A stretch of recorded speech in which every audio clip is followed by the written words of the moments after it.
याआधी जैन समाजाच्या मागण्यांना समर्थन देणारे कौशल्य विकास मंत्री मंगलप्रभात लोढा यांनी यावेळेस मात्र या उपोषणाला विरोध केलाय।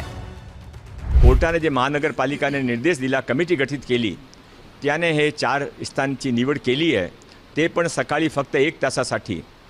हे मुनी जे विरोध करता आहे, मुनीचा आदर आहे, ते आमचे कोणतेही समाजच्या मुनी असेल त्यांच्या वेशाचा, त्यांचे नामाचा, त्यांचे कामाचा आदर असला पाहिजे, पण त्या कामाची मी सहमत नाही आहे।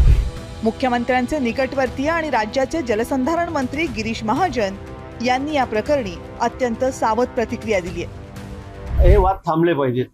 आपल्याला कल्पना आहे, एकीकडे आरोग्याचे कारण आहे, एकीकडे बुद्धतेचंही प्राण्यांवर त्यांना पक्ष्यांवर दया करा म्हणून त्यांचंही म्हणणं आहे, पण यातून काहीतरी मार्ग काढला पाहिजे।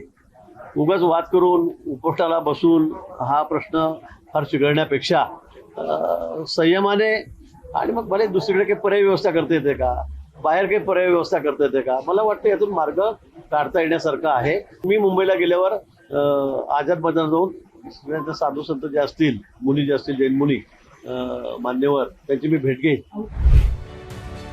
जुलै महिन्यामध्ये शहरातील सर्व 51 कबूतरखाने बंद करण्याचा आदेश निघाला।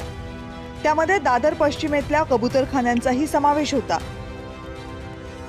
या निर्णयाविरोधात जैन समाजातील काही लोक रस्त्यावर उतरले, आंदोलनं झाली। त्या आंदोलनांचा विरोध करण्यासाठी महाराष्ट्र एकीकरण समिती आणि अन्य संघटनांनीही आंदोलनं केली। प्रकरण कोर्टात गेलं।